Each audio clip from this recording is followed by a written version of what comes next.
একটা সেকেন্ডারি উসাইডের গঠন। সেকেন্ডারি উসাইডে তুমি এদিকে লক্ষ্য করো, তোমার যা হবে ওটা শোনা যাবে, তুমি লক্ষ্যটা করলে ওখানে। সেকেন্ডারি উসাইডের গঠনে কি বলছি তাহলে, সেকেন্ডারি উসাইডের লেয়ার গুলো দেখো একদম, এটা হচ্ছে কি করোনা রেডিয়াটা লেয়ার, বাইরের লেয়ার, এটা একাধিক গ্র্যানুলোসা সেলগুলো দ্বারা, এগুলোকে বলি গ্র্যানুলোসা সেল। এই গ্র্যানুলোসা সেলগুলো দ্বারা গঠিত যে লেয়ার গুলো থাকে, একাধিক লেয়ারে থাকে করোনা রেডিয়াটা লেয়ার, মানে গ্র্যানুলোসা সেলগুলোর লেয়ার কি বলছি কি একাধিক লেয়ারকে করোনা রেডিয়াটা লেয়ার। এই করোনা রেডিয়াটা লেয়ারটা গঠিত হয় কি দ্বারা, হায়ালুরনিক অ্যাসিড দ্বারা, হায়ালুরনিক অ্যাসিড দ্বারা। বুঝা গেছে? তাহলে corona radiata the outer layer of secondary oocyte is composed of a কি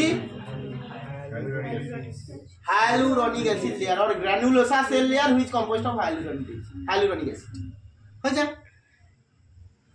এইবারে এরপরে আসছি কি আমরা জেডপি লেয়ার। জেডপি লেয়ার মানে কি, করোনা রেডিয়াটা লেয়ারের ভেতরে আছে জোনা পেলুসিডা লেয়ার। এই জোনা পেলুসিডা লেয়ারটা কেন এর নাম জোনা পেলুসিডা হয়েছে, কারণ এই লেয়ারটা যেটি দ্বারা গঠিত হয় সেটা হচ্ছে কি জেডপি প্রোটিন। সাধারণত জেডপি প্রোটিন 5 ধরনের হয়। জেডপি 1 এরকম করে, জেডপি উপরে 1 2 3 4 5। তার মধ্যে ম্যামালসের ক্ষেত্রে খুব গুরুত্বপূর্ণ সব প্রশ্ন, ম্যামালসের ক্ষেত্রে যে প্রোটিনটা সবথেকে বেশি মাত্রায় পাওয়া যায় জোনা পেলুসিডায় সেটা হচ্ছে জেডপি 3। যদি বলে কোন ধরনের জেডপি প্রোটিন ম্যামালসের সবথেকে বেশি থাকে, মানে ম্যামালসের সেকেন্ডারি oocyte কি হবে, জেডপি 3 প্রোটিন। আচ্ছা, এরপর চলে আসি ভাইটালাইন মেমব্রেন। ভাইটালাইন মেমব্রেনটা কি, জোনা পেলুসিডার ভেতরের স্তরকে বলছি কি পর্দাকে বলছি ভাইটালাইন পর্দা। আর ভাইটালাইন পর্দা আর হচ্ছে তোমার জোনা পেলুসিডার মাঝে যে স্পেসটা ফাঁকা স্থান রয়েছে তাকে বলি পেরিভাইটালাইন স্পেস। বুঝছে? তাকে বলছি কি পেরিভাইটালাইন স্পেস। তো এখানে দেখে নিই আমরা এনজাইমের সাথে রিলেশন কি, এনজাইমের সাথে কি রিলেশন আছে, মানে এই যে আমরা অ্যাক্রোজোম দ্বারা যে শুক্রাণুর অ্যাক্রোজোমাল ক্যাপ তৈরি হয়েছে তার যে এনজাইমগুলো আছে, এই এনজাইমের সাথে সেকেন্ডারি oocyteর কোন স্তরকে ভেদ করছে এনজাইমগুলো। প্রথমে আসছি অ্যাক্রোজোমাল ক্যাপ থেকে যে হায়ালুরনিডেজ আছে সেটা কি করছে, সেটা হায়ালুরনিক অ্যাসিডের লেয়ারকে ভেদ করছে, অর্থাৎ করোনা রেডিয়াটাকে ভেদ করছে। তাহলে আমরা বলতে পারি কি বলো, with the help of hyaluronidase enzyme কি হবে, this sperm degrade the corona radiata layer, that means the outer layer, as it is composed of hyaluronic acid layer। হয়েছে? তাহলে কি হবে, so the sperm reach just the outside of জোনা পেলুসিডা। তাহলে জোনা পেলুসিডার কাছে চলে এলো, এটা গঠন না, গঠন আমাদের হয়ে গেছে। এরপর জোনালাইসিন। জোনালাইসিন মানে জোনালাইসিন, জোনা পেলুসিডাকে লাইসিস করবে। তাহলে জোনালাইসিসের লাইসিনের অ্যাকশনে সে কোথায় চলে আসবে, স্পার্ম চলে আসবে কোথায়, পেরিভাইটালাইন স্পেসে। ওকে, তারপর বাকিটা ফার্টিলিটি তার একসাথে কোথায় চলে আসবে, আরো এনজাইম আছে পরে বলবো, চলে আসবে এখানে। এবার দেখো একটা স্পার্ম এন্ট্রি ঢুকে গেল, আর তো ঢুকতে পারবে না, আর ঢুকতে পারবে না, তার অন্য কেস আছে, সেটা ফার্টিলাইজেশন চলে আসবে, সেটা লেয়ার তৈরি হয় না। আর দাঁড়াও বলছি, আচ্ছা বলছি যখন বলে দিই, সময় তো আছে, আর এটা লাগবে নি, পরের ডেটে পড়াবো, পরের ডেট।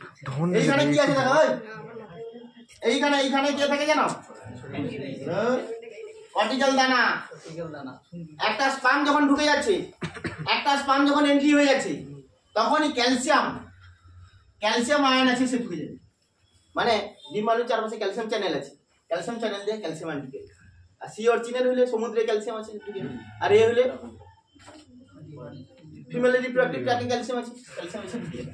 এই ক্যালসিয়ামের প্রভাবে কি হবে, কর্টিক্যাল দানাগুলো যে আছে, যেটা কোথায় আছে, ভাইটালাইন পর্দার জাস্ট গায়ে, সে কি হবে, মুভমেন্ট হতে হতে কার গায়ে সেটে যাবে, ভাইটালাইন পর্দার গায়ে। এবং এক্সোসাইটোসিস পদ্ধতিতে যেরকম আমরা থুতু ফেলি, এরকম এক্সোসাইটোসিস পদ্ধতিতে কি চলে আসবে, তার লিকুইডটা বেরিয়ে চলে আসবে।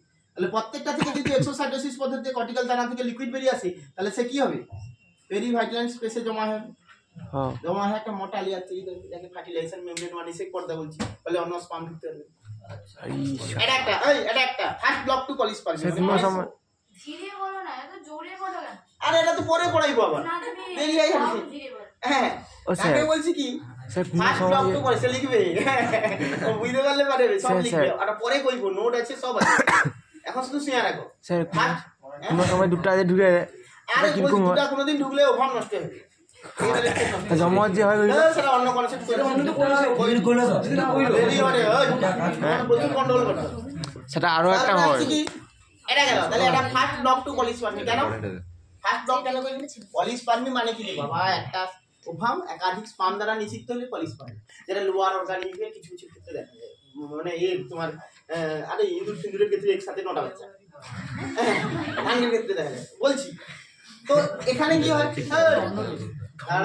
ম্যামালসের ক্ষেত্রে যদি কোনো কারণে সেম টাইমে দুটো স্পাম ঢুকে যায় তাহলে কিন্তু নষ্ট হয় সেকেন্ডারি সাইডে নষ্ট হয় তাহলে তুমি বলবে হ্যাঁ স্যার বলেনি সে একটু কাকুটা বয়স হলে ডাক্তারের কাছে যায় কোথায় অলিগোস্পার্মিয়া আছে তোমার আর বাচ্চা হবে কেন বলে অলিগোস্পার্মিয়া মানে কি স্পামে কি আছে আর সিমেনে কি আছে স্পামের পরিমাণ কম আছে স্যার একটা স্পাম ঢুকলে তো কম আছে তো কি হচ্ছে না এতগুলা স্পার্মের এনজাইম 10 লক্ষ মিলিয়ন স্পাম পার মাইক্রোলিটার সিমেনে থাকে তার এনজাইম গুলা এগুলাকে ডিগ্রেড করে আইলে যে সৌভাগ্যবান আগে ঢুকে একটা মানে যে সামনের দিকে আছে যে সামনের দিকে আছে সে আগে ঢুকে প্রশ্ন একটা ঢুকেলে এটা কর্টিক্যাল রিঅ্যাকশন এই নাম কি রিঅ্যাকশনের নাম কর্টিক্যাল রিঅ্যাকশন কেন cortical granular involve in this type of reaction when the first entry sperm entry is occur the calcium channel open within the secondary oocyte and huge amount of calcium which enter from outside to inside with the help of calcium ion the cortical granule which fused with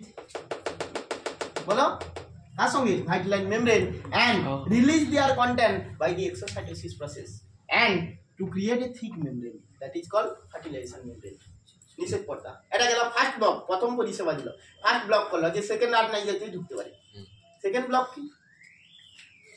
কি তাহলে এটা কোথায় চলছে তাহলে এই অবধি এই জোনা পেলুসিডার receptor আছে বুঝাচ্ছ এই রিসেপ্টরের প্রভাবে স্পাম ফিটিস নাহলে এত বড় গ্রাউন্ড রইতে সংকীর্ণ গ্রাউন্ডের দিকে যাবে কিনা আরে খেলার গ্রাউন্ডে বড় ফুটবল খেলার গ্রাউন্ড কোথায় আছে ইউটেরাস সে তো সংকীর্ণ গলির দিকে যাবে বাস্কেটবলের গ্রাউন্ডে চলি আরে না আকর্ষণ আছে বুঝছে এই দেরি হয়ে যেতে দেখো আকর্ষণ আছে মানে খেলার গ্রাউন্ডে যেতে সে কেন এদিকে ওদের গলি গলিতে ছুটেছে কারণ এটা তোমার আকর্ষণ তো প্রশ্ন হচ্ছে কি এবার এখানে কি এখানে কি বলছে এই জোনা পেলুসিডার উপরে স্পাম বাইন্ডিং রিসেপ্টর থাকে ওই রিসেপ্টরের প্রভাবেই তো ছুটে আসে তাহলে এবার তোমাকে কি করতে হবে আমি ঘর পুরো গাড় করে দিছি সেকেন্ড কেউ ঢুকবে না কিন্তু ঘর গাড় করলে হবে না আকর্ষণটাকেও গাড় করতে হবে যার আকর্ষণে আইছে তার মুখে অ্যাসিড ফেলে দিতে হবে আর জীবনে এসে ভালো করে শোনো তোমার আবার ফেলে দেবো প্রশ্ন হচ্ছে কি এখানে কি করছে শোনো এত স্পাম যাতে ছুটে না আসে সেই জন্য এই কর্টিক্যাল দানাটা কার গায়ে চলে আসছে দেখো এইগুলো চলে আসছে তো পেরিভাইটাল স্পেসে এই জন্য এই কর্টিক্যাল দানার মধ্যে দুটো উৎসেচক আছে গ্লাইকোসাইডেজ প্রোটিনস এ কি করবে জানো জোনা পেলুসিডার রিসেপ্টরকে কাটিয়ে দিবে যত রিসেপ্টর আছে সব কাটিয়ে দিবে কাটিয়ে দিলে কি হবে আকর্ষণে আর আসবে বড় গ্রাউন্ডে খেলবে ছোট গ্রাউন্ডের দিকে আসবে নি বলে ও কাটিয়ে দিবে আর আসবে আর না এলে কি হবে সেকেন্ড ব্লক টু পলিশ পারবে হ্যাঁ এবার জমজ কেন হয় করে সময় আছে